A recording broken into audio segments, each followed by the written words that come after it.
Hello everyone, once again I welcome you all at coaching filter.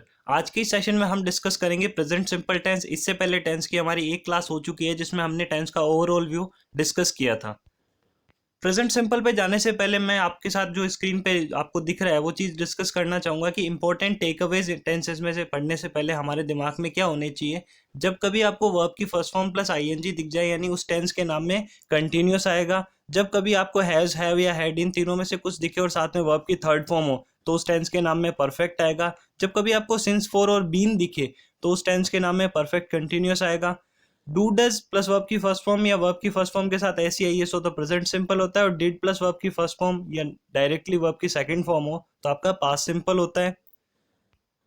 अगर किसी sentence में आपको विल और शैल दिखता है तो आपके वहां पे फ्यूचर का कोई सा पार्ट होता है, भले ही वो future simple, future continuous, future perfect या फ्यूचर परफेक्ट कंटिन्यूस कुछ भी हो। बस एक नॉर्मल सा ओवरव्यू आप अपने दिमाग में रखें और इससे चीजें स्टेप बाय स्टेप आपकी इजीली क्लियर हो जाएगी। नेक्स्ट हमारा पॉइंट है present simple tense. Present simple पे जाने से पहले हम सबसे पहले देखते हैं कि यूसेज यानी इसके उपयोग कहाँ होते हैं। तो यूनिवर्सल फैक्ट जो सार्वभौमिक सत्य होते हैं वहां पे, हैबिचुअल एक्शन जो चीज आप हैबिट से जो चीजें करते हो, डेली रूटीन आपका, सेइंग्स, प्रोवर्ब्स और कोट्स यानी जो भी उक्तियां, मुहावरे या कहावतें कही जाती है उनमें, close of time and condition यानी समय और शर्त से जुड़े हुए जो उपवाक्य होते हैं वहां पे, शेड्यूल्ड थिंग्स जो होती है आपकी निश्चित समय पर होने वाली चीजें, और वेरी नियर फ्यूचर ये सबसे इंपॉर्टेंट फैक्टर है कि जो बहुत नजदीक का जो फ्यूचर होता है, फिक्स जो फ्यूचर होता है, वहां फ्यूचर का टेंस का यूज नहीं करके प्रेजेंट सिंपल का यूज करते हो। प्रेजेंट सिंपल टेंस में जो की पॉइंट्स होते हैं वो आपको ध्यान में रखने हैं। सिंपल या अफर्मेटिव सेंटेंस में वर्ब की फर्स्ट फॉर्म आती है, वर्ब की फर्स्ट फॉर्म के पास एस या ईएस आता है। ये कैसे आता है इस चीज को अभी हम डिस्कस करेंगे। नेगेटिव सेंटेंस में डू नॉट और डज नॉट आता है। इंटेरोगेटिव सेंटेंस में डू या डज आता है और क्वेश्चन मार्क आता है। अब डू या डज का जो आपको जो चीज आपको आपका कंफ्यूजन है जो दूर करना है उसका सीधा सा फॉर्मेट ये है कि जब कभी आपको सिंगुलर सब्जेक्ट दिखे तो डज आएगा, प्लूरल सब्जेक्ट दिखे तो डू आएगा। इससे भी इजी वे बनाने का तरीका ये होता है कि प्रेजेंट सिंपल टेंस में किसी भी प्रकार के सेंटेंस में, भले ही वो सिंपल हो, भले ही वो नेगेटिव हो, भले ही इंटेरोगेटिव हो, अगर सिंगुलर सब्जेक्ट है, एक क्वेश्चन करता है तो वहाँ एस या एस रिलेटेड टर्म आएगी। इसीलिए अब दोबारा आप देखिए, सिंपल और अफर्मेटिव सेंटेंस में वर्ब की फर्स्ट फॉर्म के साथ एस या एस लगता है अगर सिंगुलर सब्जेक्ट हो तो, नेगेटिव सेंटेंस में डज लगता है अगर सिंगुलर सब्जेक्ट हो तो, और इंटरोगेटिव सेंटेंस में भी डज लगता है अगर सिंगुलर सब्जेक्ट हो तो। ये डज बेसिकली कुछ नहीं है, डू में ईएस लगा हुआ है। ठीक है। नेक्स्ट हमारा जो पॉइंट है वो ये प्रेजेंट सिंपल के हम टेंस फॉर्मेशन पे चलते हैं। और सेंटेंस फॉर्मेशन का जो आपका मेथड है वो सबसे पहले आपका अफर्मेटिव सेंटेंस आता है। अफर्मेटिव सेंटेंस में सबसे पहले सब्जेक्ट यानी करता, उसके बाद में वर्ब की फर्स्ट फॉर्म और उसके साथ S plus object plus others. S कैसे लगता है इस चीज को हम दोबारा इस एग्जाम्पल से अभी समझ लेंगे। देखो, Ram goes to market daily, ये एक सीधा सा सेंटेंस है, लास्ट में आपको डेली दिख रहा है मतलब प्रेजेंट सिंपल का सेंटेंस है। अब Ram goes to market daily में आपको राम के बाद में गोज में ईएस दिख रहा है, गो में आप गो में आपने ईएस जोड़ा है तो Ram goes to market daily बनता है। गो में ईएस हमने इसलिए जोड़ा क्योंकि राम आपका सिंगुलर सब्जेक्ट है। उसी तरह जो सेकंड सेंटेंस है वहां वी लर्न इंग्लिश, वी तो प्लूरल है इसलिए आपने डायरेक्टली लर्न लिखा है, लर्न्स या ईएस, ऐसे ईएस वहां पे नहीं जोड़ा है। वी लर्न इंग्लिश यानी हम अंग्रेजी सीखते हैं। थर्ड हमारा sentence, I play cricket every day, मैं रोज क्रिकेट खेलता हूँ। ध्यान रखना, प्रेजेंट टेंस में आई को प्लूरल माना जाता है और पास्ट टेंस में आई को सिंगुलर माना जाता है। तो यहाँ प्रेजेंट सिंपल टेंस है, आई प्लूरल है, आई के बाद में हमने प्ले लगाया, ऐसी आई एस उसमें नहीं जोड़ा, उसके बाद में क्रिकेट एवरीडे। फोर्थ हमारा सेंटेंस है यू स्पीक फ्रेंच, आप फ्रेंच बोलते हो, यू प्लूरल है, इसके बाद में डायरेक्ट हमने स्पीक लिखा, ऐसी आई एस वहां पे नहीं लगाया। सेकंड जो हमारा पॉइंट है वो ये है कि प्रेजेंट सिंपल टेंस में नेगेटिव सेंटेंस कैसे बनते हैं। नेगेटिव सेंटेंस का जो फॉर्मेट होता है, नेगेटिव यानी नॉट तो आएगा और नॉट हमेशा हेल्पिंग वर्ब के साथ ही आता है तो डू या डज भी लगेगा। सब्जेक्ट प्लस डू या does plus not plus verb की first form plus object plus others. First इसका जो सेंटेंस है वो ये देखिए, Ram does not go to market daily. अब यहाँ पे डू डज और नॉट ये वाला जो कंफ्यूजन है, देखो नेगेटिव है इसलिए नॉट आया है, लेकिन डू डज में से क्या चूज करना है। सीधा सा फॉर्मेट, अगर आपको सिंगुलर सब्जेक्ट दिखे तो ऐसी आई एस वाली जो रिलेटेड टर्म होगी वो यूज होगी। तो राम के साथ हमने लगाया does, Ram does not go to market daily, Ram रोज बाजार नहीं जाता है। Second sentence, we do not learn English, हम अंग्रेजी नहीं सीखते हैं। वी आपका है जो प्लूरल है तो प्लूरल के साथ सिर्फ डू लगा है, we do not learn English, हम अंग्रेजी नहीं सीखते हैं, इसका सीधा सा अर्थ हो गया। थर्ड हमारा जो सेंटेंस है, I do not play cricket every day, मैं रोज क्रिकेट नहीं खेलता हूँ, क्योंकि आई जो है वो आपका है प्लूरल और प्लूरल के साथ डज नहीं लग के यहाँ पे डू लगा है। फोर्थ हमारा sentence, you do not speak French, सीधा सा सेंटेंस, यू के बाद में डू इसलिए लगा है क्योंकि यू आपका प्लूरल है।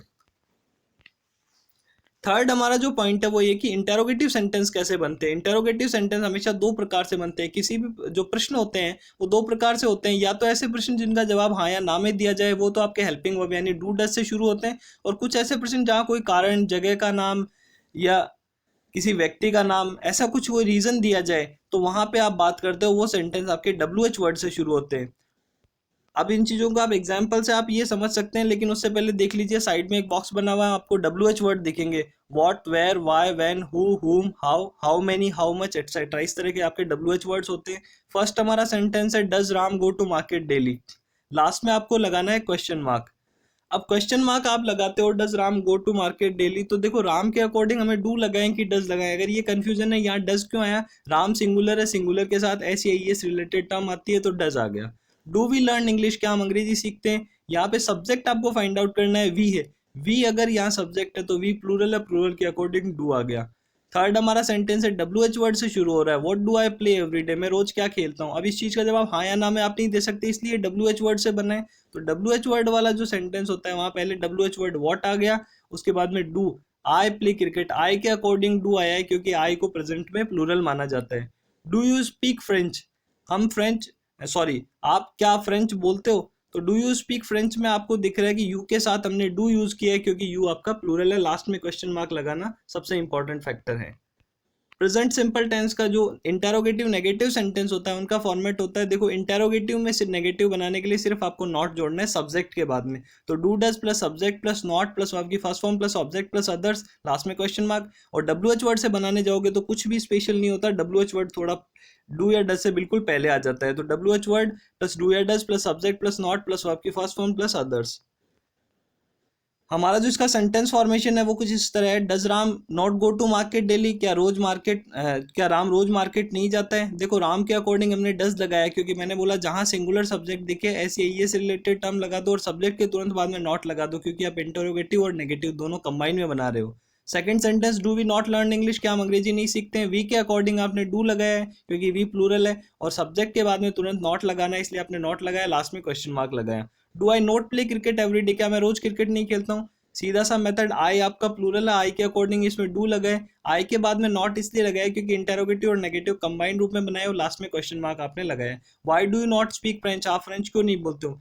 एक देखो वाई अगर लगा है WH वर्ड से शुरू हुआ है, नहीं आपको कोई रीजन देना है, तो WH वर्ड वाई आ गया। उसके बाद में मैंने बोला हेल्पिंग वर्ब लगा दो, डू लगाया। डू इसलिए लगाया क्योंकि आगे सब्जेक्ट आपको यू दिख रहा है, यू आपको सब्जेक्ट दिख रहा है, यू प्लूरल है, प्लूरल के अकॉर्डिंग डू लगा। यू के बाद में नॉट इसलिए लगाया क्योंकि नॉट हमेशा इंटेरोगेटिव नेगेटिव में ध्यान रखना सब्जेक्ट के बाद ही लगेगा, और वो इसलिए लगता है ताकि इंटेरोगेटिव के साथ नेगेटिव का सेंस भी आए। लास्ट में क्वेश्चन मार्क आपको दिख गया। अब आपके सामने कुछ एग्जाम्पल्स है प्रेजेंट सिंपल टेंस के, जो हर फॉर्मेट में आपको इजीली अंडरस्टैंड हो जाएंगे कि आखिर सेंटेंस के जितने फॉर्मेशन होते हैं इन एग्जांपल से आप बेस्ट वे में समझ सकते हो। फर्स्ट हमारे दोनों अफर्मेटिव सेंटेंस है। We go to school daily, last में डेली दिख रहा है, प्रेजेंट सिंपल का है। वी के बाद में गो लगाया, गोज नहीं लगा क्योंकि वी आपका प्लूरल है। Sun rises in the east, सूरज हमेशा पूर्व दिशा में उगता है या पूर्व दिशा में उदय होता है। सन आपका सिंगुलर है, सिंगुलर के साथ राइज में एस या ईएस जोड़ना था तो हमने एस जोड़ा, राइजेज इन द ईस्ट। ठीक है। सी डज नॉट कुक फूड। अब इस सेंटेंस में जाने से पहले दोबारा एक बार सेकंड सेंटेंस को आप देखिए, ये एक यूनिवर्सल फैक्ट है, तो यूनिवर्सल फैक्ट वाला कॉन्सेप्ट भी क्लियर हो गया कि यूनिवर्सल फैक्ट जब आते हैं तो आपका प्रेजेंट सिंपल यूज होता है, इसलिए sun rises in the east में आपका प्रेजेंट सिंपल यूज हुआ है। Third sentence she does not cook food, वह खाना नहीं बनाती है, सीधा सा सेंटेंस सी। शी के बाद में अगर लास्ट बाद में नॉट दिख रहा है, डू डज में से क्या लगाना है, तो सी सिंगुलर है, सिंगुलर जहां भी दिख जाए एस या ईएस रिलेटेड टर्म लगानी है, she does not cook food. Fourth आपका sentence we do not play cricket, क्योंकि वी प्लूरल है, प्लूरल के साथ सीधा डू आएगा, we do not play cricket यानी हम क्रिकेट नहीं खेलते हैं। फिफ्थ सेंटेंस है आपका, ये इंटेरोगेटिव सेंटेंस है। Do you speak English at home, क्या आप घर पे अंग्रेजी बोलते हो। अब इसका देखो डू लगा है शुरू में क्योंकि हेल्पिंग वर्ब से अगर आपको शुरू करना है, डू या डज से आपको अगर सेंटेंस शुरू करना है, डू या डज में से चूज करने के लिए यू आपका प्लूरल है, प्लूरल के अकॉर्डिंग डू लगा, लास्ट में क्वेश्चन मार्क लगा। Six sentence why does he run fast, वह तेज क्यों दौड़ता है। तो देखो वाई आपको एक रीजन पूछा जा रहा है इसलिए WH वर्ड पहले लगा, WH वर्ड के बाद में डू या डज में से क्या लगाना है, तो मुझे सब्जेक्ट इसमें ही दिख रहा है, आपको सबसे पहले सब्जेक्ट पे ध्यान देना है। सब्जेक्ट अगर ही है तो ही के अकॉर्डिंग डू या डज में से डज आएगा क्योंकि सब्जेक्ट सिंगुलर है और सिंगुलर के साथ एस या ईएस रिलेटेड टर्म आती है, लास्ट में क्वेश्चन मार्क लगाना बिल्कुल जरूरी है। सेवंथ सेंटेंस है आपका do you not understand French, last में क्वेश्चन मार्क यानी इंटेरोगेटिव सेंटेंस, और नॉट भी दिख रहा है यानी नेगेटिव, तो वो इंटेरोगेटिव और नेगेटिव जब कंबाइन में आते हैं वो वाला ये फॉर्मेट है।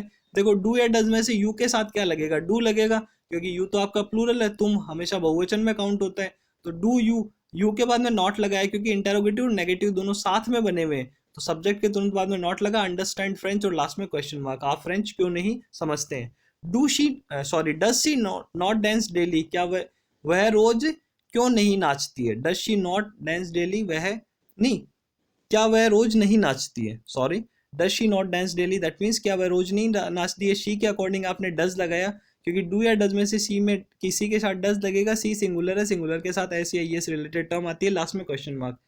अब 9th और 10th सेंटेंस है वो आपके एग्जामिनेशन पॉइंट ऑफ व्यू से बहुत ज्यादा इंपॉर्टेंट है। देखिए if he comes I will go, if he comes, इस पे दो सेंटेंस मुझे दिख रहे हैं, इफ ही कम्स और आई विल गो, ये दोनों अलग अलग सेंटेंस है। आई विल गो तो सीधा सा विल और शैल दिख गया नहीं फ्यूचर, तो एक ऐसा फॉर्मेट होता है जब एक पार्ट में आपका प्रेजेंट सिंपल यूज होता है, एक में आपका फ्यूचर सिंपल यूज होता है। तो जो आपका इफ या टिल वाला जो टाइम जोन वाला या कंडीशन वाला जो फॉर्मेट होता है वहां पे आप प्रेजेंट सिंपल यूज करते हो। तो इफ के साथ जो सेंटेंस जुड़ा है, इफ ही के बाद में मैंने कम्स लगाया, प्रेजेंट सिंपल यूज किया, ही के अकॉर्डिंग ऐसी एस रिलेटेड टर्म वर्ब आ गई आपकी कम्स। 10th जो है I will wait till she returns, till के बाद में आपको शी है, शी सिंगुलर सब्जेक्ट है, तो शी के बाद में हमने रिटर्न्स लगाया। अब आपका ये प्रैक्टिस का जो फॉर्मेशन है, ये जो 10 आपको सेंटेंस दिए मैं इसमें बीच में ब्रैकेट में भी लिखा हुआ है, इन सबको आपको प्रैक्टिस करना है। आपको सिर्फ अपना दिमाग लगा के आपने जो भी पढ़ा है वहां से इनमें से ऑप्शन चूज करके करने हैं। इसका जो आंसर शीट होगा वो अगले सेशन में आपको, जब हम प्रेजेंट कंटिन्यूस पढ़ेंगे उससे पहले ये डिस्कस भी मैं कर लूंगा और उसका एक पीडीएफ भी जनरेट करके आपको हम दे देंगे।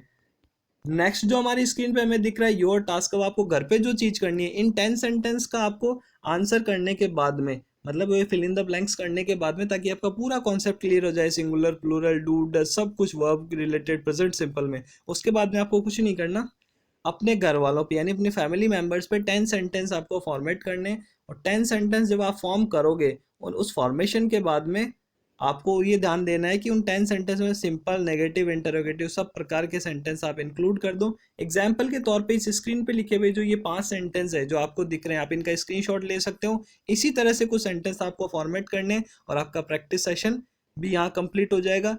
वीकेंड्स पे हम जो प्रीवियस ईयर क्वेश्चंस आते हैं टेंस या correct form of the verb जो टॉपिक होता है वहां से वो सारे डिस्कस करेंगे। आई होप आपको ये सेशन समझ में आएगा। नेक्स्ट सेशन में हम बात करेंगे प्रेजेंट कंटिन्यूअस टेंस की। Thank you so much, see you all in the next session, bye bye, take care.